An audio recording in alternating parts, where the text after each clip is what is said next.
Sanction मौजूद नहीं है. For a law to be effective, there needs to be sanction. For example, in our domestic laws, in our national legislation, there are sanctions available. For example, if you commit a particular criminal act, then you will be punished. यानी कि हर जुर्म की सजा मौजूद है, तभी उस कानून को हम नाफिज कर सकते हैं, हम उसे एनफोर्स कर सकते हैं. But what if there are certain laws that don't entail sanction as a consequence? Those laws won't be followed. So ये एक मेजर डायलेमा है इंटरनेशनल लॉ की डोमेन का, जिस पे डिस्कशन होती कि क्या ये लॉ है भी कि नहीं. अब इंटरनेशनल लॉ की तरफ बढ़ते हैं. इंटरनेशनल लॉ है क्या? International law consist of rules and principles governing the relations and dealings of nations with each other, as well as the relations between states and individuals and relations between international organizations. तो जैसे कि एक national law होता है किसी भी रियासत का, किसी भी स्टेट का, इसी तरह international law between different states govern करता है उनके इंटरेक्शन को through certain rules and regulations that have been agreed upon by different states. अब अगर हम बात करें इंटरनेशनल लॉ की ब्रांचेस की, तो इसके अंदर दो मेजर ब्रांचेस हैं इंटरनेशनल लॉ की. Number 1 is public international law and number 2 is private international law. आज हम जिस पे डिस्कशन करेंगे ज्यादातर वो होगी पब्लिक इंटरनेशनल लॉ. और मैं पहले आपको इन दोनों का फर्क बताता हूँ, फिर हम आगे डिस्कशन को कंटिन्यू करते हैं.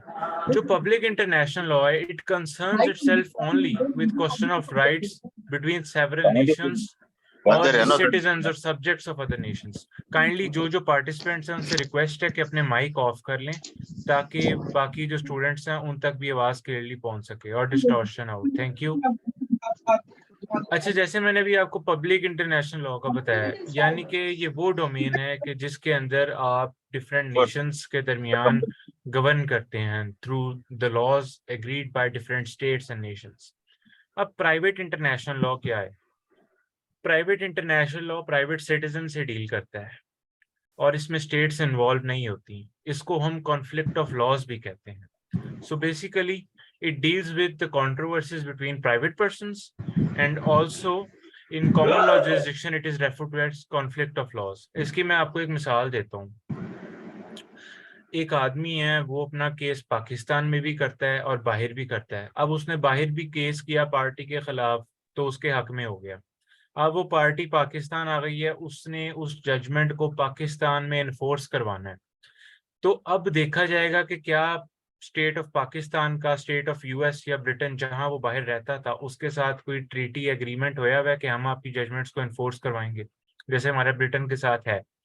तो वो देखा जाएगा. ये अब प्राइवेट इंटरनेशनल लॉ की डोमेन है. यहाँ पे जो पार्टीज हैं वो सिटीजन्स हैं, स्टेट नहीं है. दो सिटीजन्स, दो पार्टीज का आपस में डिस्प्यूट हुआ है, उनका केस बाहर भी चल रहा है, इधर भी चल रहा है, इधर आके वो जजमेंट एनफोर्स कर सकते हैं. इससे रेलिवेंट लॉ जो है वो आपके सीपीसी के अंदर है. सेक्शन 13 और सेक्शन 14 है सीपीसी का, जो कि इससे डील करता है. साथ ही साथ क्यूएसओ में भी इसके आर्टिकल मौजूद है, 90 से 100 के दरमियान ही है, कि जिसके अंदर presumption as to foreign judgments की बात की गई है कि उसकी क्या वैल्यू होती है. तो ये तो थी बात प्राइवेट इंटरनेशनल लॉ की. अब हम बढ़ते हैं पब्लिक इंटरनेशनल लॉ की तरफ. इंटरनेशनल लॉ की अब हम देखते हैं डोमेन्स क्या क्या हैं, कौन कौन से एरियाज हैं जो आजकल बहुत ज्यादा फेमस हैं और जो एक अपना सब्जेक्ट रखते हैं प्रॉपर. इसके अंदर हमारे पास है international economic law, number 1. Number 2 है इंटरनेशनल सिक्योरिटी लॉ. नंबर 3 है इंटरनेशनल क्रिमिनल लॉ. अब इंटरनेशनल क्रिमिनल लॉ को जो एक इंटरनेशनल लेजिस्लेशन डील करती है उसका नाम है Rome statute of the international criminal code. अब ये जो है ये ऐसा स्टैट्यूट है जो कि तमाम स्टेट्स पर बाइंडिंग है जिन्होंने इसको जो है ना इसको सरेंडर किया हुआ है जुरिस्डिक्शन को. इंटरनेशनल क्रिमिनल कोर्ट्स भी बनी हुई हैं. यहाँ तक कि फर्स्ट और सेकंड वर्ल्ड वॉर के बाद क्रिमिनल ट्राइब्यूनल्स बने थे यूगोस्लाविया के, स्लोवाकिया के, जिसके अंदर जो जेनोसाइड्स वगैरह इस तरह के ऑफेंसेस और वॉर क्राइम्स अगेंस्ट ह्यूमैनिटी जो हैं उनको ट्राई करने के लिए ये कोर्ट्स जो हैं यूज की गई थी. और इसके अंदर रोम स्टैट्यूट यूज होता है, उसके अंदर क्राइम्स और ऑफेंसेस डिफाइंड हैं. यानी कि इंटरनेशनल लॉ की ऐसी डोमेन जिसने एक नया एस्पेक्ट दिया है. इंटरनेशनल क्रिमिनल लॉ जिसके अंदर कुछ ऐसे ऑफेंसेस हैं which are recognized as crimes internationally, और ये बड़े मेजर क्राइम्स होते हैं। अब हम अगली डोमेन पे चलते हैं, वो है international environmental law. Environmental law पे रिसेंटली बहुत ज़्यादा काम हुआ है, चूंकि क्लाइमेट चेंज और ग्लोबल वार्मिंग से अब ना सिर्फ एक मुल्क, पूरी दुनिया इफेक्ट हो रही है, इसीलिए इंटरनेशनल एनवायरमेंटल लॉ जो है वो बहुत ज़्यादा जल्दी इवॉल्व किया है। सबसे पहले इस पे हमारे पास मॉन्ट्रियल कन्वेंशन आई थी, फिर क्योटो प्रोटोकॉल आया था, उसके बाद रियो डी जेनेरो डिक्लेरेशन हुई थी, जिसके बाद पाकिस्तान में भी प्रिवेंशन ऑफ जो है ना एनवायरमेंटल प्रोटेक्शन एक्ट आया था हमारे पास। तो इसकी जो मेजर स्टैट्यूट्स वगैरह हैं, उसके अंदर यूनाइटेड नेशंस की कन्वेंशन है on law of seas, United Nation का फ्रेमवर्क है क्लाइमेट चेंज पे, और स्टॉकहोम कन्वेंशन है इसके अंदर, नॉर्थ अमेरिकन एग्रीमेंट है, पेरिस एग्रीमेंट है 2016 का जो सबसे रिसेंट है। तो इंटरनेशनल एनवायरमेंटल लॉ के अंदर मुख्तलिफ ममालिक को ये सैंक्शंस दी जाती हैं कि आपने इस हद से ज़्यादा जो है आपने वेस्ट प्रोड्यूस नहीं करना, आपने कार्बन डाइऑक्साइड की और क्लोरोफ्लोरोकार्बन्स की जो एमिशन उसे कम करना है। पाकिस्तान ने भी 2030 और 2050 की जो प्रोजेक्शन है उसको एडहियर बाय किया हुआ है, और पाकिस्तान इसको फॉलो कर रहा है, जबकि जो हमारी so called major super powers हैं यूएस और चाइना, उसकी तरफ से वायलेशंस हो रही हैं। लेकिन अब यही एक रियलिटी है इंटरनेशनल लॉ की, कि जब हम इसे कहते हैं कि ये लॉ है भी कि नहीं, क्योंकि जब एक स्ट्रॉन्ग स्टेट जो है वो वायलेशन करती है तो उसको एनफोर्स करने के लिए, उसको पनिश करने के लिए आपके पास कोई सैंक्शन नहीं है। इसका जो कॉन्ट्राडिक्शन है इंटरनेशनल लॉ की, वो स्टेट सॉवरेनिटी से आती है। इंटरनेशनल लॉ में दो कॉन्सेप्ट्स हैं। स्टेट सॉवरेनिटी का सबसे मेजर कॉन्सेप्ट है जो कि टॉप प्रायोरिटी रखता है। वो कहते हैं कि एक रियासत की अपनी इतनी सॉवरेनिटी है कि वो अपने अंदरूनी मामला देख सके, और कोई भी फॉरेन एलिमेंट, फॉरेन स्टेट उसे जो है फोर्स नहीं कर सकती। मैंने ये चैट के अंदर ये कुछ कन्वेंशंस वगैरह भी मेंशन कर दिए एनवायरमेंटल लॉ से रिलेटेड। आगे आता है हमारे पास डिप्लोमेटिक लॉ। डिप्लोमेटिक लॉ के अंदर जो मेजर कानून है वो है Vienna convention on diplomatic relations, VCDR 1961। Diplomatic law बताता है कि आपने एक मुल्क के डिप्लोमेट से कैसे बिहेव करना है, what are the rights and privileges that have been granted to diplomats of other states, to the ambassadors of other states, to the diplomatic missions, consulate के क्या राइट्स हैं, और जो डिप्लोमेटिक वो जो एरिया होता है जैसे कॉन्सुलेट है, वो एक उस कंट्री की प्रॉपर्टी और टेरिटरी समझी जाती है।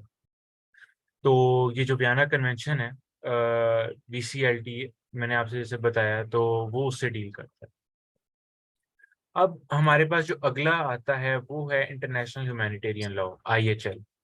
इंटरनेशनल ह्यूमैनिटेरियन लॉ डील करता है वॉर क्राइम से, लॉ ऑफ वॉर से, यानी कि दौरान जंग आपने क्या क्या रूल्स फॉलो करने हैं, क्या क्या स्टैंडर्ड ऑपरेटिंग प्रोसीजर होना है, आईएचएल जो है वो उससे डील करता है। आईएचएल की जो मेजर हमारे पास आती हैं वो है हमारे पास जिनीवा कन्वेंशन 1949 की। 4 जिनीवा कन्वेंशन हैं जिसके ऊपर हमारा इंटरनेशनल ह्यूमैनिटेरियन लॉ बेस करता है, और साथ इसके 2 एडिशनल प्रोटोकॉल्स भी शामिल हैं। ये बेसिकली डील करता है आर्म्ड कॉन्फ्लिक्ट से। जब दो रियासतों के दरमियान एक आर्म्ड कॉन्फ्लिक्ट हो रहा है तो उसके अंदर लॉ ऑफ वॉर क्या क्या होंगे, ये आईएचएल की डोमेन उससे डील करती है। आर्म्ड कॉन्फ्लिक्ट 2 तरह के होते हैं, एनआईएसी नॉन इंटरनेशनल आर्म कॉन्फ्लिक्ट होता है, और एक आईएससी होता है इंटरनेशनल आर्म कॉन्फ्लिक्ट। उसके बाद हमारे पास डोमेन आती है इंटरनेशनल ह्यूमन राइट्स लॉ की। ह्यूमन राइट्स लॉ में आप सबको पता ही है, आजकल इसकी बहुत ज़्यादा इस पर डिस्कशन भी होती है, डिबेट भी होती है कि हमारे ये राइट्स हैं, इंटरनेशनल ये राइट्स हैं। तो इंटरनेशनल ह्यूमन राइट्स लॉ उससे डील करता है। इसके अंदर जो मेजर इंस्ट्रूमेंट हमारे पास इंटरनेशनली कानून जो मौजूद है वो है ICCPR, international covenant on civil and political rights, जो कि 16 दिसंबर 1966 को जो है वो बना था, और पाकिस्तान ने इस इंस्ट्रूमेंट को रेटिफाई किया हुआ है। रेटिफाई करने का मतलब ये होता है कि आपका मुल्क जो है उस कानून को अपने नेशनल लेजिस्लेशन में उसे एनफोर्स करेगा। There is a difference between being ratifying a particular law और being a signatory to a law. जब कोई इंटरनेशनली कोई कानून बनता है तो हर मुल्क को ये ऑप्शन दी जाती है, तो या तो आप उसके सिग्नेटरी बनते हैं या आप उसको रेटिफाई करते हैं। सिग्नेटरी बनने का मकसद ये है कि आप उसे तस्लीम तो करते हैं, लेकिन आप ये प्रॉमिस नहीं करते कि मैं अपने नेशनल लॉ के अंदर, स्टेट लॉ के अंदर मैं इसको एज कानून एनफोर्स करूंगा। लेकिन जब आप रेटिफाई करते हैं तब आप ये ऑब्लिगेशन लेते हैं कि मैं इसको अपने स्टेट के अंदर एनफोर्स करूंगा। मैं अब आपको इसकी मिसाल देता हूँ। आईसीसीपीआर को पाकिस्तान ने रेटिफाई किया और 2010 के अंदर 18वीं तरमीम के अंदर हमारी कॉन्स्टिट्यूशन में कुछ चेंजेस हैं। अब मैं ये आर्टिकल्स मेंशन करता हूँ कि जिससे आपको पता लगेगा कि रेटिफाई करने से कौन कौन से हमारे पास आर्टिकल्स जो हैं वो वजूद में हैं। आर्टिकल 10A आया हमारे पास, राइट टू फेयर ट्रायल आया। हमारे पास आया आर्टिकल 19A। फिर हमारे पास आर्टिकल 25A आया। तो ये right to education, right to information और फेयर ट्रायल, ये 3 कॉन्स्टिट्यूशनल अमेंडमेंट्स बेसिस बनी आईसीसीपीआर की। So ICCPR was the major driving force which led to the 18th constitutional amendment, and subsequently Article 10A, 19A and 25A were inserted in the Constitution of Pakistan 1973. So proceeding further, we move on to discuss the sources of international law.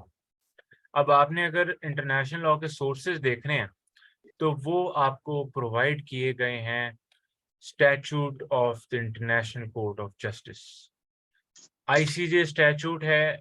अब जैसे मैंने आपको बताया international law, इसी तरह एक international court भी बनाई गई है जिसको हम कहते हैं ICJ, international court of justice. इस कोर्ट का दायरा इख्तियार क्या है? This court basically resolves the dispute between 2 और मोर स्टेट्स। जैसे हमारी अदालतें दो या दो से ज्यादा लोगों का आपस में झगड़ा होता है तो हमारी अदालतें उसको रिजॉल्व करवाती हैं। ये आलमी अदालत है, इंटरनेशनल कोर्ट ऑफ जस्टिस है। यहाँ पे जब स्टेट्स के आपस में डिस्प्यूट्स होते हैं तो उसको सुना जाता है और स्टेट यहाँ पे पार्टी होती है। जैसे बड़ा मशहूर कुलभूषण यादव का केस है जिसमें पाकिस्तान स्टेट पार्टी था, दूसरी तरफ से इंडिया था। तो यहाँ पे रियासतें पार्टी होती हैं और इसकी बड़ी वास्ट जुरिस्डिक्शन है। तो आईसीजे का जो स्टैचूट है ना, उसका आर्टिकल है 38(1), जिसके अंदर 4 सोर्सेज बताए गए हैं इंटरनेशनल लॉ के। यही 4 मेजर सोर्सेज हैं जिससे आप इसको डिराइव करते हैं। इसके अंदर हमारे पास सबसे पहले जो आता है वो है ट्रीटीज और कन्वेंशंस। ट्रीटीज क्या होती हैं? Treaties are the formal agreements between states that codify specific rules and obligations. Treaties cover a wide range of subjects from human rights to environmental protection and trade. अब ये जो treaties और convention है ये 2 रियासतें या 2 से ज्यादा रियासतें भी करती हैं। जब 2 रियासतें करें ना उसको हम कहते हैं बाइलेटरल ट्रीटी, और जब 2 से ज्यादा रियासतें करें तो हम उसे कहते हैं मल्टीलेटरल ट्रीटी। तो ट्रीटी क्या होता है? ट्रीटी 2 रियासतें आपस में मुआहिदा करती हैं कि हम आपको ये चीजें हम फॉलो करेंगे, दूसरी, और वो दोनों जो ट्रीटी होती है वो एज बाइंडिंग हो जाती है, ऑब्लिगेशन बाइंडिंग हो जाती है वो दोनों स्टेट्स पे। इसी तरह मल्टीलेटरल ट्रीटी होती है। तो ये एक सोर्स ऑफ लॉ है। जब एक मुल्क किसी दूसरे मुल्क के साथ ट्रीटी करता है तो उसे बाइंड होता है और उसको वायलेट नहीं कर सकता। इससे डील करता है हमारे पास Vienna convention on the law of treaties, जिसके अंदर इसको डिफाइन किया गया, एक्सप्लेन किया गया। आगे चलते हैं, हमारे पास आता है कस्टमरी इंटरनेशनल लॉ। ये क्या चीज है? Customary international law is basically the general state practice which is recognized as legally binding even without explicit treaty obligations। यानी कि स्टेट प्रैक्टिस जो एक अरसे से चली आ रही है और जो कि बाइंडिंग हो जाती है। हम अगर लॉ स्टूडेंट्स हैं यहाँ पे तो आपको पता होगा कि कॉमन लॉ में कॉमन प्रैक्टिस चलती है प्रेसिडेंट्स के थ्रू, तो वो बाइंडिंग हो जाती है। इसी तरह ये जो कस्टमरी इंटरनेशनल लॉ है ये थ्रू कस्टम्स और थ्रू स्टेट प्रैक्टिस, जिसे हम ओपिनियो जूरिस कहते हैं, उसके थ्रू ये बाइंडिंग हो जाता है। इसके साथ एक प्रिंसिपल है जस्ट कोजेंस का, प्रिंसिपल ऑफ प्रीएम्प्टरी नॉर्म्स। अब जस्ट कोजेंस ये कहता है कि अगर आपकी ट्रीटी वगैरह किसी और स्टेट के साथ मौजूद नहीं भी है तो आपकी जो सेटल्ड प्रिंसिपल्स हैं उसके तहत आपकी स्टेट पे बाइंडिंग हो जाते हैं। फॉर एग्जांपल वो सेटल्ड प्रिंसिपल्स क्या हो सकते हैं कि आपने किसी और स्टेट के डिप्लोमेटिक एजेंट के साथ कैसे बिहेव करना है, ड्यूरिंग वॉर या ड्यूरिंग आर्म्ड कॉन्फ्लिक्ट आपने कैसे बिहेव करना है, आपके स्टेट्स पे क्या रूल्स और ऑब्लिगेशंस लगती हैं through established and followed state practice. उसके बाद हमारे पास जो थर्ड पॉइंट आता है वो है जनरल प्रिंसिपल्स ऑफ लॉ। अब ये बेसिकली लॉ के जनरल प्रिंसिपल्स हैं जो कि कुछ स्टेट्स ने ड्राफ्ट किए हुए हैं प्रॉपर्ली और कुछ स्टेट्स ने वैसे ही फॉलो कर रही हैं लेकिन एक डॉक्यूमेंटेड फॉर्म में मौजूद नहीं है। लास्टली हमारे पास आती हैं judicial decisions and legal scholarship. अब इसके अंदर हमारे पास इंटरनेशनल कोर्ट्स के डिसीजंस आते हैं, ट्राइब्यूनल्स के। यहाँ पे मैं आपको एक फ़र्क बताता चलूँ। इंटरनेशनल कोर्ट्स और ट्राइब्यूनल्स के जो डिसीजंस और जजमेंट्स होती हैं वो बाइंडिंग नहीं होती है उनके ऊपर। जिस तरह यहाँ पे तो हम देखते हैं ना कि सुपीरियर कोर्ट्स की सबऑर्डिनेट कोर्ट्स पे बाइंडिंग होती हैं, लेकिन इंटरनेशनल लॉ में ये प्रैक्टिस नहीं होती। रेलिवेंट हो सकती हैं, they can be convincing, they can be persuasive, but they are not binding. Judicial decisions आ गए, और जो हमारे इंटरनेशनल स्कॉलर्स हैं, लीगल स्कॉलर्स हैं, उनकी ओपिनियन आ गई। इंटरनेशनल लॉ के डोमेन में जो सबसे बड़ा लीगल स्कॉलर गुजरा है वो है ह्यूगो ग्रोटियस। इन्होंने बहुत ज्यादा काम किया है post world war one, post world war two era में इंटरनेशनल लॉ की डेवलपमेंट में। और डिफरेंट स्कूल ऑफ थॉट थे इंटरनेशनल लॉ में। पॉजिटिव स्कूल ऑफ थॉट है, नेचुरलिस्ट है, इसी तरह लीगलिस्ट स्कूल ऑफ थॉट है, different different schools of thought है। अब मैंने आपको इंटरनेशनल लॉ के सोर्सेज बताए हैं, और साथ मैंने आपको बताया इसकी डोमेन्स कितनी हैं और इंटरनेशनल लॉ की पार्ट्स कितने होते हैं, ब्रांचेस कितनी होती हैं। अब मैं आपको मेजर प्रिंसिपल्स बताता हूँ इंटरनेशनल लॉ के, कौन से की प्रिंसिपल्स हैं कि जिससे आपको ये समझ में आ जाएगी कि इंटरनेशनल लॉ के कौन से ऐसे एलिमेंट्स हैं, बेसिक्स हैं कि जिससे ये से गवर्न किया जाता है। पहला प्रिंसिपल मैंने आपको बताया था सॉवरेनिटी का। सॉवरेन इक्वालिटी कहते हैं कि तमाम स्टेट्स इंटरनेशनल लॉ के दायरे अख्तियार के तहत, under the ambit, under the jurisdiction of international law, तमाम स्टेट्स जो हैं वो इक्वल हैं, irrespective of the fact they are territorially, they are economically superior or not. Under the law, under the international law, they are presumed to be equal. इसके मुताबिक state of Pakistan is equal to the state of US, and that is equal to the state of Nepal, and so on and so forth. So इसके अंदर उन्होंने कहा है कि हर state को एक इक्वल स्टेटस हासिल है।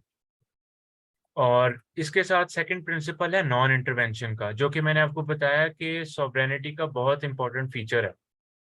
प्रिंसिपल ऑफ नॉन इंटरवेंशन कहता है कि जो स्टेट्स हैं वो किसी और स्टेट के डोमेस्टिक अफेयर में इंटरवीन नहीं कर सकती। यानी कि कोई दूसरी रियासत किसी और रियासत के डोमेस्टिक अफेयर में इंटरफेयर नहीं कर सकती। पाकिस्तान की कोई जैसे मिसाल ले लें, पॉलिटिकल सिचुएशन, पाकिस्तान के इंटरनल अफेयर्स, अब कोई थर्ड स्टेट आके उसको इन्फ्लुएंस नहीं कर सकती। ये हमारी प्रिंसिपल ऑफ नॉन इंटरवेंशन के खिलाफ है, हमारी सॉवरेनिटी को चैलेंज करने के मुताबिक है। तीसरा प्रिंसिपल है पैक्टा sunt servanda। ये कहता है कि आपने ट्रीटीज को अपहेल्ड रखना है और बाइंडिंग रखना है। यही वो प्रिंसिपल है जिसके तहत आपकी जो ट्रीटीज है ना वो बाइंडिंग होती है। फिर फोर्थ प्रिंसिपल है हमारे पास ह्यूमन राइट्स का। इंटरनेशनल ह्यूमन राइट लॉ की मैंने आपको मिसाल दी कि मकसद इंटरनेशनल ह्यूमन राइट लॉ का ये है कि फंडामेंटल ह्यूमन राइट्स कुछ डिफाइन कर दिए गए हैं ग्लोबली, जो कि तमाम स्टेट्स की जिम्मेदारी है, ऑब्लिगेटरी है कि वो उनको अपने नेशनल लॉ में भी उसको इनकॉर्पोरेट करें। जैसे पाकिस्तान ने किया था आईसीसीपीआर को रेटिफाई करने के बाद अपनी 18वीं तरमीम में 2010 में आर्टिकल 10A, 25 और 19A ऐड किए हैं। फिर हमारे पास आते हैं एनफोर्समेंट मैकेनिज्म। अब सबसे ज्यादा कंट्रोवर्शियल टॉपिक जो है ना वो हमारे पास है एनफोर्समेंट मैकेनिज्म का। हम जब किसी और लीगल सिस्टम को स्टडी करते हैं तो उसके अंदर हमारे पास एनफोर्समेंट मैकेनिज्म मौजूद है। अपने मुल्क की मिसाल ले लें, लेजिस्लेचर है, एग्जेक्टिव है, जुडिशरी है, तीन ऑर्गन्स हैं स्टेट के।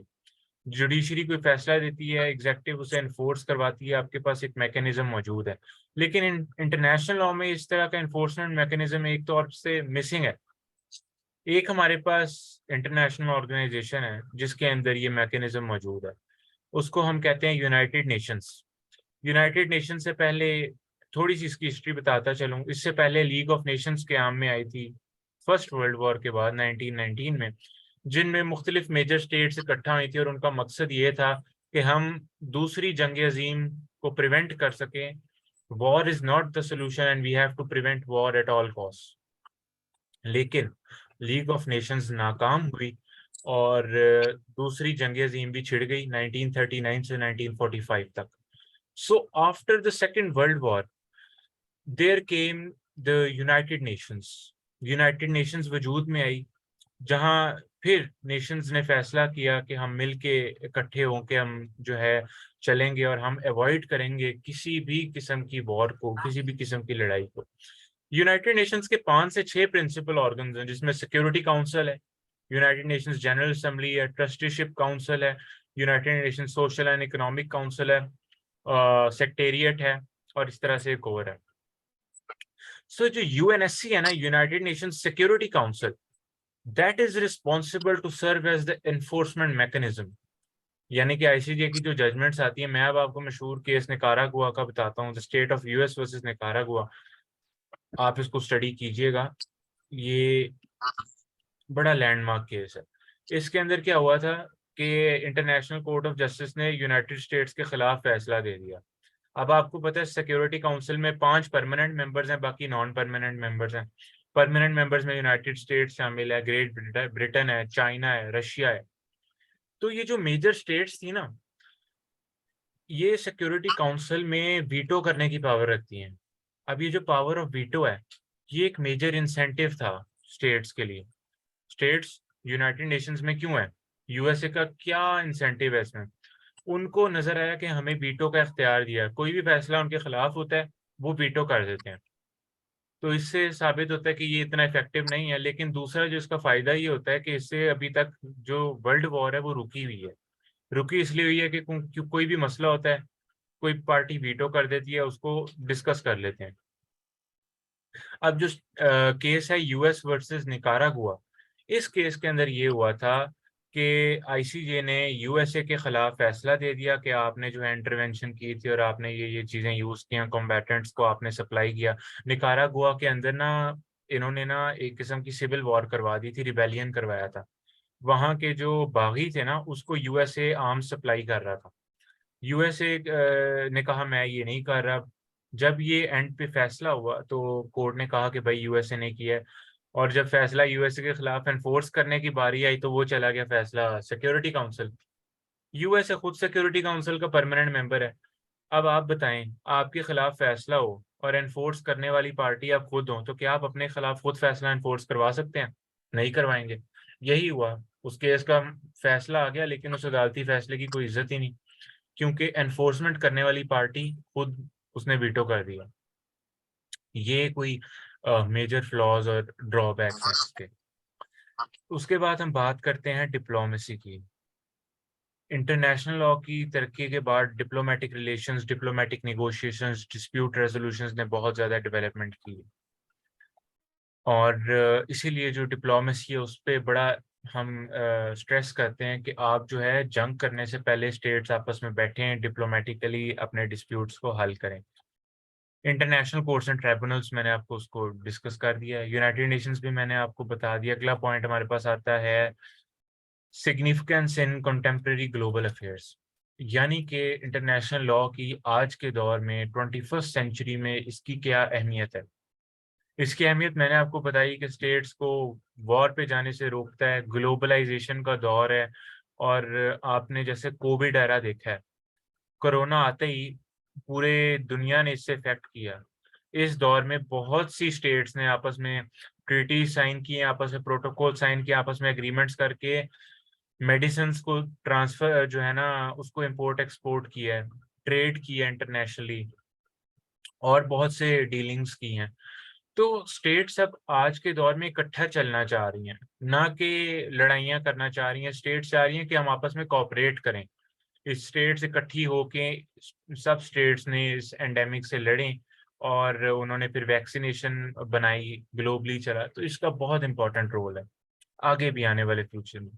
Conflict resolution, international law provides for a framework for peaceful settlement of disputes mitigating the potential for armed conflict.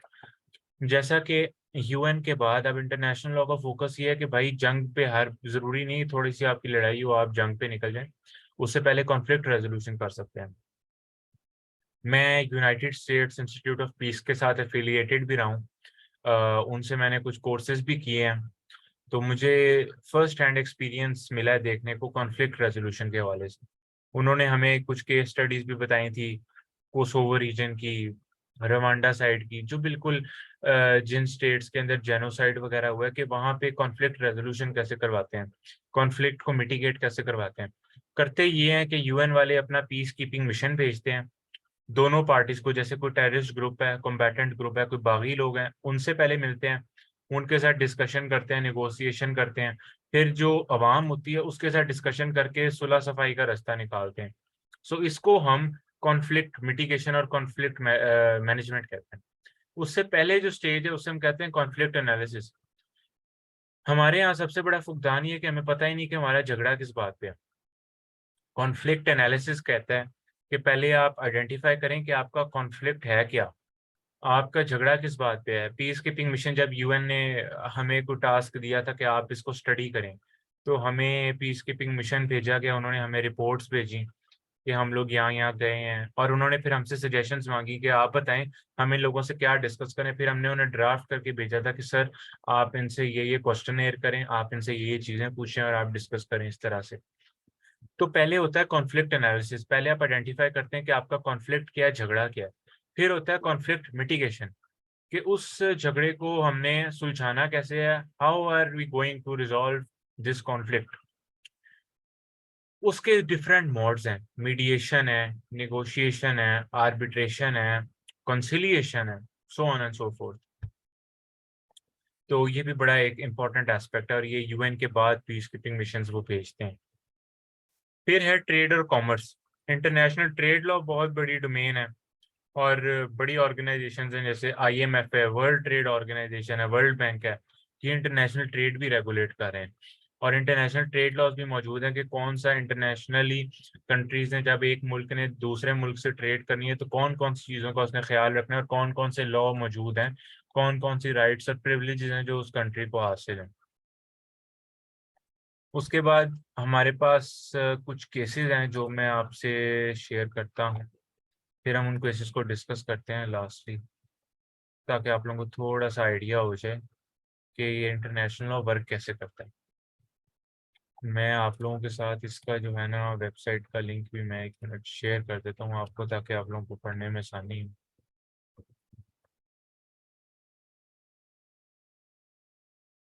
ये चीज़ें जो मैं चैट में लिख रहा हूँ ये आप सेव कर सकते हैं अपने नॉलेज वगैरह के लिए। अच्छा, अब इसके अंदर पहला केस था कॉर्फ्यू चैनल केस। ये इंटरनेशनल लॉ की डेवलपमेंट में ना शुरू शुरू में सबसे मेजर केसेस में ये एक था, कॉर्फ्यू चैनल केस। इसमें हुआ क्या था, इसमें हुआ ये था, इसमें 2 मुल्क इन्वॉल्व थे, यूनाइटेड किंगडम ग्रेट ब्रिटेन और अल्बेनिया। अब जो अल्बेनिया था ना, उन्होंने अपने समुंदर के अंदर उन्होंने माइंस बिछाई हुई थी। उन्होंने कोई उसको ना यूज करना था ट्रेड वगैरह के लिए कि क्या, तो उन्होंने नीचे माइंस बिछाई हुई, और उन्होंने ये ब्रिटेन को इन्फॉर्म नहीं किया था। लेकिन इससे हुआ ये कि 2 ब्रिटिश वॉरशिप्स थी, वो समुंदर से गुजर रही थी, और वो माइन से टकरा गई, और वो दोनों तबाह हो गई। उस नतीजे में 45 ब्रिटिश ऑफिसर मरे थे और 42 इंजर हुए थे। ब्रिटिश नेवी ने ये जो केस था ये दायर कर दिया उन्होंने, और उन्होंने कहा कि इन्होंने जो है वायलेशन की है, क्योंकि हमारी कोई स्पेशल एग्रीमेंट भी थी जिसमें इनकी ड्यूटी बनती थी कि ये जो है हमें बताएं कि अगर इन्होंने कोई लैंड माइन बिछाई हुई है कि नहीं बिछाई हुई।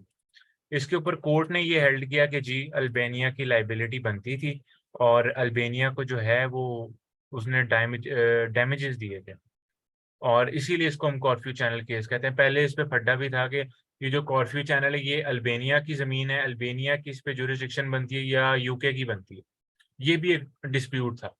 तो इसको इंटरनेशनल कोर्ट ऑफ जस्टिस में लेके जाया गया, और इसको वहां इसको सॉल्व किया गया था।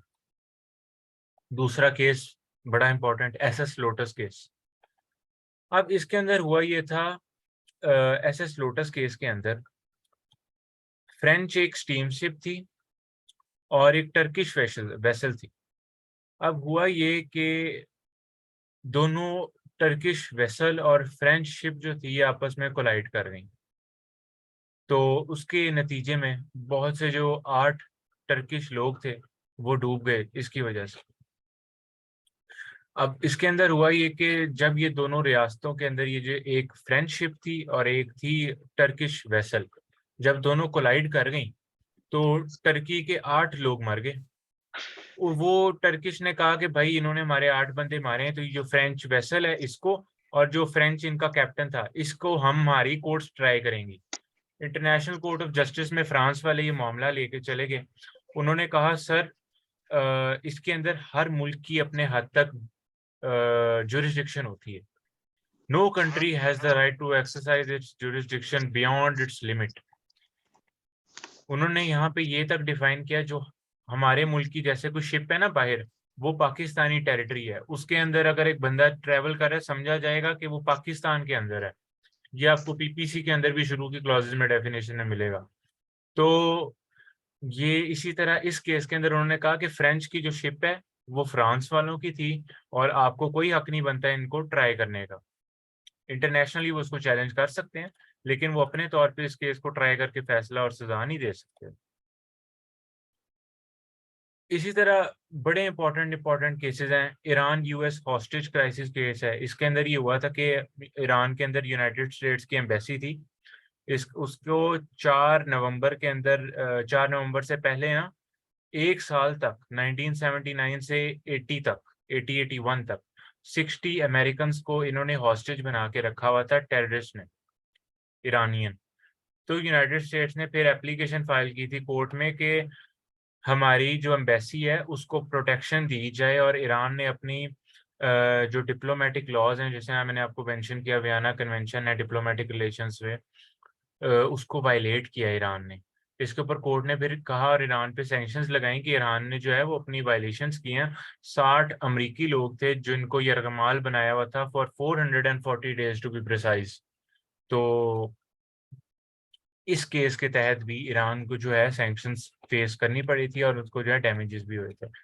जी मैं ये आपके साथ मैंने आपके साथ ये ऊपर लिंक शेयर कर दिया है, मिस्टर मिस जाकिया खातून। मैंने आपके साथ ये ऊपर ये लिंक शेयर किया है, इसके अंदर आपको जो है वो केस लॉज आपको मिल जाएंगे। जी अब्दुल्ला, आपका क्वेश्चन मैं देख लेता हूँ, मुझे बस 3 से 4 मिनट आप दें, मैं कंक्लूड कर लूँ, फिर मैं आप लोगों के जो जो क्वेश्चन हुए मैं उसको आपसे पूछ लूंगा। अच्छा जी, मैंने अब आपको आज के सेशन में इंटरनेशनल लॉ के बेसिक प्रिंसिपल्स बताए हैं। मैंने आपको बताया इंटरनेशनल लॉ की ब्रांचेस क्या होती हैं। मैंने आपको बताया है कि इंटरनेशनल लॉ के सोर्सेज क्या हैं, इंटरनेशनल लॉ की डोमेन क्या है, और इंटरनेशनल लॉ के कोई इंपॉर्टेंट जो केसेस हैं मैंने आपको बताए, और इसकी हिस्ट्री बताई कि इंटरनेशनल लॉ वजूद में क्यों आया, यूनाइटेड नेशंस के वजूद में आने की क्या वजह थी, और यूनाइटेड नेशंस में सिक्योरिटी काउंसिल का क्या रोल होता है, और कॉन्फ्लिक्ट मैनेजमेंट मिटिगेशन वगैरह हमने करनी है तो हम कैसे कर सकते हैं। So international law stands as a cornerstone of global order and cooperation, and it embodies the collective efforts of nations to establish norms, ensure stability, and promote justice across borders.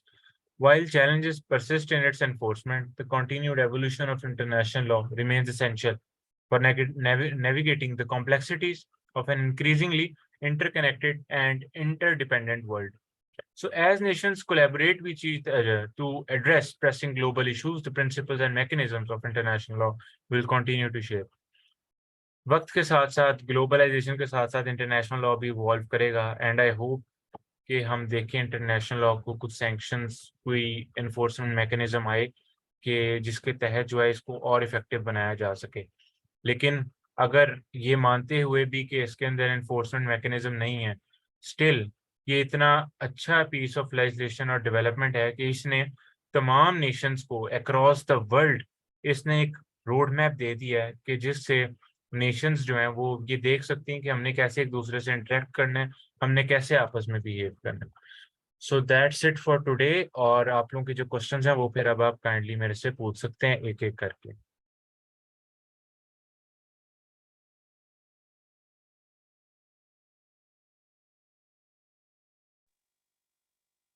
Sir मेरा एक सवाल है। जी जी अब्दुल्ला बताएं। Sir सवाल ये है कि जो इंटरनेशनल कोर्ट ऑफ जस्टिस है, तो वो इंटरनेशनल एक ही कोर्ट है या और भी लोअर कोर्ट्स वगैरह हैं? जैसे पाकिस्तान में सुप्रीम कोर्ट है ना, सबसे बड़ा कोर्ट है, छोटी और कोर्ट्स भी हैं जैसे हाई कोर्ट हुए या क्रिमिनल कोर्ट। और अच्छा दूसरी बात, क्या हम इंटरनेशनली मतलब अगर हम किसी केस को अपील के तौर करना चाहें तो उसका क्या प्रोसेस है? मतलब अपील कर सकते हैं किसी जजमेंट को? जी जी अब्दुल्ला, आपका सवाल मुझे समझ आ गया। मैं पहले आपको ये बता दूं कि इंटरनेशनली एक ही कोर्ट है, इंटरनेशनल कोर्ट ऑफ जस्टिस। तो उसकी कोई आगे अपील वगैरह भी नहीं होती। और इंटरनेशनल कोर्ट ऑफ जस्टिस को जो है वो जजेस तमाम पूरे ग्लोब से, पूरी स्टेट से नॉमिनेट होते हैं। हमारे शुरू में पाकिस्तान के जो सर जफरुल्लाह खान थे वो भी एक जज रहे हैं, उसके बाद से हार्डली पाकिस्तान को कोई जज आया। तो आईसीजे जो है वो एक फुल एंड फाइनल अथॉरिटी है, ना आगे उसकी अपील है ना उससे कोई निचला इदारा है। और जो मैंने आपको ट्राइब्यूनल्स बताए हैं ना, वो क्रिमिनल कोर्ट्स के हैं। जैसे इंटरनेशनल क्रिमिनल कोर्ट्स, आईसीसी जो है ना, इंटरनेशनल क्रिमिनल कोर्ट, अभी वो क्याम में है, अभी वो लेटेस्ट है। उससे पहले ट्राइब्यूनल्स थे हर मुल्क के इंटरनेशनल। वो मैं आपसे शेयर कर देता हूँ। एक था यूगो स्लेविया का ट्राइब्यूनल था, और एक दो और थे, स्लोवेकिया का भी था ट्राइब्यूनल। अच्छा, जब मैं अभी आपके ना क्वेश्चन के दूसरे हिस्से की तरफ भी आता हूँ। अच्छा, ये ट्राइब्यूनल्स थे। उसके अलावा हमारे पास एक ICJ, international court of justice है। और इसके अंदर ना स्टेट ही पार्टीज होती हैं, सिटीजन नहीं जा सकता। यानी कि अगर मेरे खिलाफ हमारे मुल्क की सुप्रीम कोर्ट में फैसला हो गया, तो ऐसा नहीं हो सकता कि मैं अपील दायर कर दूं आईसीजे में, बिल्कुल नहीं। इसके लिए ह्यूमन राइट्स कमेटी और सेल बने हुए हैं। अब वो सेल बने हुए हैं रिस्पेक्टिव यूएन अथॉरिटीज में भी। जैसे आईसीसीपीआर है, मैंने आपको बताया आईसीसीपीआर 1966। इसके तहत हमारे कुछ राइट्स हैं, अगर वो वायलेट होते हैं ना, तो आपने उसके रेलिवेंट कंप्लेंट्स एंड में आप कंप्लेंट दायर कर सकते हैं। वो कंप्लेंट आगे मूव ऑन होती है। लेकिन ऐसे नहीं होता कि डायरेक्ट आपके फैसले की जो अपील है वो आईसीजे में चली जाए। सिर्फ और सिर्फ स्टेट्स जो हैं वो रिस्पॉन्सिबल हैं कि वो आईसीजे में पार्टीज हो जाए। मुदस्सिर का सवाल है, सर आईसीजे में जजेस की सर सिलेक्शन कैसे होती आप ये नहीं रहे। है? जी अब्दुल्ला।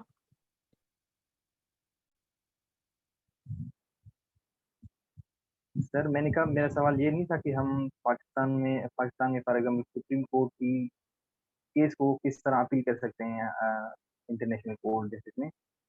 मैंने ये पूछा कि इंटरनेशनल जो आईसीजे है वहाँ के जो रूलिंग्स हैं उनको हम कर सकते हैं, अपील कर सकते हैं। नहीं अब्दुल्ला, आईसीजे की रूलिंग्स भी वही होती हैं, फुल एंड फाइनल होती हैं। तो उसके तो अंदर फाइन। रेयरली इन केस होता है कि उसके अंदर जो हो ना, क्योंकि ऑलरेडी जब कोई आईसीजे का केस होता है उसके अंदर 7 से 9 जजेस सुन रहे होते हैं उसको। वो ऐसा मैटर नहीं होता कि सिंगल बेंच सुनेगा वहां पे, इस तरह का मतलब वो कॉन्सेप्ट नहीं होता। अच्छा, मुदस्सिर का सवाल था कि आईसीजे के जजेस जो हैं वो कैसे होते हैं इलेक्ट। अच्छा मुदस्सिर, इसके लिए आप इससे भी गाइड लेना, स्टैचूट ऑफ नेशनल कोर्ट। अच्छा, आईसीजे का जो स्टैचूट है ना, इसके अंदर उन्होंने बताया हुआ है कि किस तरह जजेस इलेक्ट होते हैं। और वो होते हैं जजेस ना, एक प्रॉपर बॉडी बनी हुई है, और जजेस एक अरसे के बाद जो है जजेस नॉमिनेट होते हैं। 9 से 11 जजेस हैं गालिबन टोटल आईसीजे में, जो केसेस को सुनते हैं। और उनका बड़ा हाई क्राइटेरिया है, यानी कि वो ना सिर्फ अपने मुल्क में, पूरी वर्ल्ड रैंकिंग में उस जज का, उस बंदे का नाम हो। फॉर एग्जाम्पल, कोई बड़ा रिनोड जूरिस्ट हो सकता है। मैं आपको मिसाल दे देता हूँ कि यूएसए वगैरह की किसी कोर्ट का कोई सीनियर जज है, रिटायर हुआ है, वो जा सकता है, जिसका इंटरनेशनल लॉ पे ग्रिप है। आपकी सब्जेक्ट पे ग्रिप होना जरूरी है, और नॉलेज होना जरूरी है, और आपकी इंटरनेशनल रिकग्निशन होना जरूरी है कि इंटरनेशनली आपको जानते हो, आपको कम्युनिटी में आपका काम हो। अगर आपने इंटरनेशनली केसेस प्लीड किए हैं, कुछ ऐसे होते हैं ना वकील, जो इंटरनेशनली आईसीजे में केस भी तो वकील ने ही लड़ना है ना, तो इस तरह के कोई वकील होते हैं जो सीनियर होते हैं, तो उनको भी कंसिडर किया जाता है। और एक मैं आपको बात आईसीजे की डिस्कशन चल रही है बताना भूल गया। आईसीजे में जिस मुल्क का केस होता है ना, तो अगर उस मुल्क का जज बैठा हो ना, तो दूसरी पार्टी एतराज भी कर सकती है, और फिर दूसरी पार्टी के मुल्क का भी एक जज होता है। यानी कि अगर पाकिस्तान इंडिया का केस है ना, तो ऐसा नहीं हो सकता कि इंडिया का जज होगा और पाकिस्तान का ना हो। और अगर इंडिया का है तो आप उससे कह सकते हैं कि इसके अंदर कॉन्फ्लिक्ट ऑफ इंटरेस्ट है, तो फिर कोई और जज उसकी जगह वो आ जाता है। तो जहाँ कॉन्फ्लिक्ट ऑफ इंटरेस्ट है उसे बैलेंस आउट किया जाता है। तो उसके अलावा और अगर किसी को कोई सवाल है तो काइंडली वो शेयर कर दें।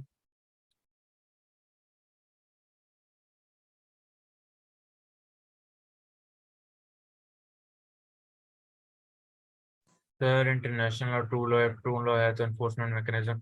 अब ये जो आपने बात की है ना, सबसे बड़ा डायलेमा ही ये है, सबसे बड़ी डिबेट ये है, बड़ी एक फिलोसफिकल सी डिबेट है कि क्या इंटरनेशनल लॉ एक लॉ है भी कि नहीं, और अगर है तो इसका इन्फोर्समेंट मैकेनिज्म कहाँ है। अक्सर हमें देखने में ये मिलता है कि इंटरनेशनल लॉ का इन्फोर्समेंट मैकेनिज्म तभी हरकत में आता है जब किसी थर्ड वर्ल्ड कंट्री ने कोई जो है ना वायलेशन की हो। जब यहाँ पे वही बात है, यहाँ पे पॉलिटिकल इन्फ्लुएंस बहुत ज्यादा है। यूनाइटेड नेशंस के खिलाफ केस होगा तो हम कहेंगे भाई इंटरनेशनल लॉ लॉ नहीं है, सिर्फ ये गाइडिंग प्रिंसिपल्स हैं, इसको हम इन्फोर्स नहीं कर सकते। लेकिन जब कोई थर्ड वर्ल्ड कंट्री, पाकिस्तान जैसा बेचारा कोई मुल्क होगा, मालदीव जैसा, नेपाल जैसा होगा, और उसने यूएस को वायलेट किया होगा, यूएस की किसी प्रोविजन को, तो भाई उसके अंदर जो है उसको सजा मिलेगी। मुझे केस याद आ गया आपके इसी डिस्कशन से, मैं इधर शेयर कर देता हूँ।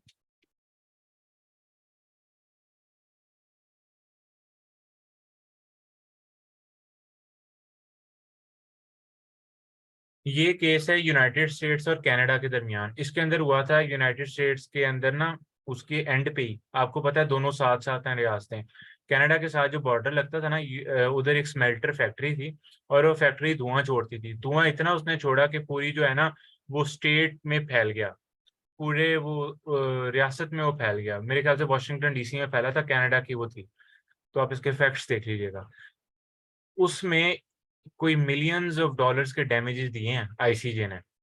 यानी कि आपस में जब डिस्प्यूट्स होते हैं तो उसमें हरकत में आता है कानून, लेकिन वो वही पॉलिटिकल इन्फ्लुएंस वाला बहुत इंपॉर्टेंट एलिमेंट है। लेकिन कहीं कहीं हमें इंटरनेशनल लॉ नजर आता है, और हमें इसकी एनफोर्समेंट भी नजर आती है। It all depends upon the circumstances of the case, और ये वेरी करते हैं।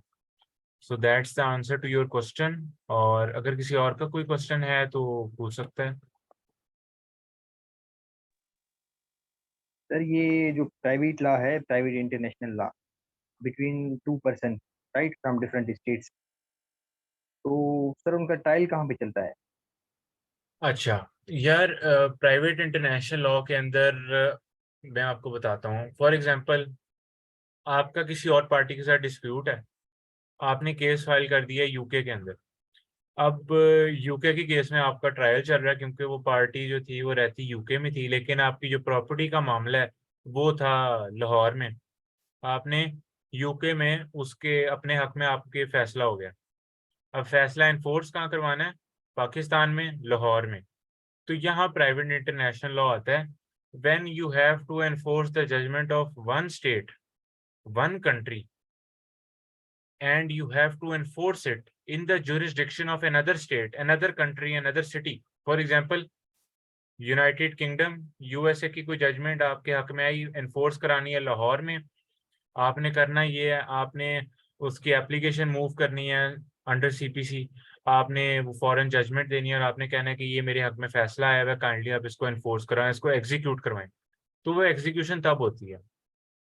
तो तब देखा जाता है कि कौन से लॉज, कौन सी रेगुलेशंस हैं जिसको हमने देखना है कि क्या पाकिस्तान और उसके दरमियान एग्रीमेंट हुआ है।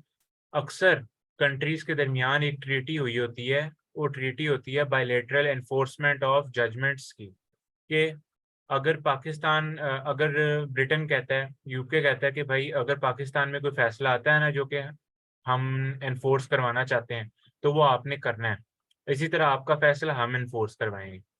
तो ये आपस में अंडरस्टैंडिंग होती है। अगर किसी कंट्री का, अगर पाकिस्तान का किसी third world country, for example किसी अननोन कंट्री से, चैड है, चिल है, इस तरह के जो रैंडम कंट्रीज है जिसका पता भी नहीं, पाकिस्तान का उसके साथ जो है वो हमारी ट्रीटी ही नहीं है, हम उनकी जजमेंट्स को अगर रिकॉग्नाइज या एनफोर्समेंट की हमारे पास ट्रीटी नहीं है, तो वो यहाँ पे एनफोर्स नहीं हो सकता। उसके लिए आपको अलग यहाँ पे पाकिस्तान में दावा करके आपको जो है वो लेना पड़ेगा, अपना राइट लेना पड़ेगा आपको।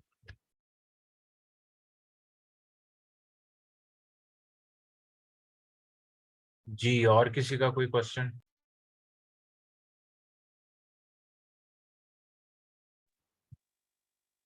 अच्छा सर, मेरा दूसरा सवाल ये है कि UN is the custodian of international law right sir?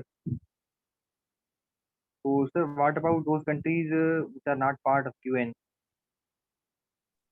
Almost सारे कंट्रीज ही अब तो यूएन का पार्ट है, 196 हैं कुक्स आइलैंड के साथ। तमाम स्टेट्स जो है ना, most of them are part of the UN, और यूएन का पार्ट ना बनने से कोई ऐसा फर्क नहीं पड़ता, क्योंकि ये इस तरह की कोई बात नहीं है कि अगर आप यूएन का पार्ट नहीं बनेंगे तो आप इंटरनेशनल लॉ अप्लाई नहीं करता। जैसे मैंने आपको कस्टमरी इंटरनेशनल लॉ की बात की, प्रिंसिपल ऑफ जस्ट कोजेंस का आपको बताया, मैंने प्रीएम्पटरी नॉर्म बताया, ओपिनियन जूरिस बताया कि कुछ ऐसी प्रैक्टिसेस होती हैं जो कि वर्ल्ड वाइड रिकॉग्नाइज्ड हैं। Ignorance of the law is no excuse. अगर किसी रियासत को पता ही नहीं है कानून एग्जिस्ट करता है, इसका मतलब ये तो नहीं कि वो सजा से बच सकती है या उस पर वो अप्लाई नहीं करता। तो ये चीज़ अगर स्टेट यूएन का पार्ट नहीं भी है, स्टिल जो इंटरनेशनल मल्टीलैटरल ट्रीटीज हैं वो उसको लग सकती हैं, और स्टेट का कोई ऐसा एक्शन है जो कि स्टेट प्रैक्टिस के, मुल्क के globally recognized norms, cultures and practices के खिलाफ है, तो उस पर एक्शन हो सकता है। और सर प्लीज मेरा लास्ट क्वेश्चन है जी जी अब्दुल्ला, श्योर। सर, ये आपने कहा ना कि इंटरनेशनल ह्यूमैनिटेरियन जो लॉ है उसमें 4 आपने जेनेवा कन्वेंशन बताए और 2 एडिशनल प्रोटोकॉल्स, ये प्रोटोकॉल्स क्या हैं? यार जिनीवा कन्वेंशंस तो मेजर लॉ है ना, ये 1949 की हैं, 4 जिनीवा कन्वेंशंस। एडिशनल प्रोटोकॉल्स 1977 में आए थे, ये भी कन्वेंशंस ही हैं, लेकिन ये उस कन्वेंशन में एडिशन है। जैसे हमारे अंदर आइन के अंदर अमेंडमेंट करते हैं ना, वैसे उस कन्वेंशन का एडिशनल प्रोटोकॉल है, यानी कि ये कन्वेंशन का ही हिस्सा समझाया जाएगा, और इसकी एक सेपरेट आइडेंटिटी भी अपने साथ है। तो जिस तरह जिनीवा कन्वेंशन है एनफोर्सिंग, इसी तरह वो जो एडिशनल प्रोटोकॉल्स हैं 1977 के, वो भी एनफोर्सिंग है। Right sir, right, thank you sir. और अगर किसी का क्वेश्चन है तो पूछ ले, वरना फिर हम जो है आज का सेशन कंक्लूड करते हैं।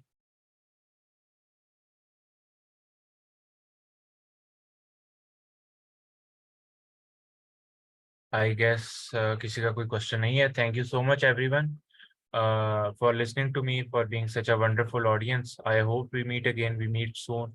और अगर कोई और इंटरनेशनल लॉ का हुआ लेक्चर तो फिर हम उसके अंदर और स्पेसिफिक से डील करेंगे। लेकिन मैं उम्मीद करता हूँ आज के लेक्चर के बाद आपको एटलीस्ट बेसिक्स का पता लग गया कि इंटरनेशनल लॉ होता क्या है, इसकी डोमेन क्या है, और इसके बेसिक एलिमेंट्स और फंक्शंस क्या हैं। Thank you very much. Sir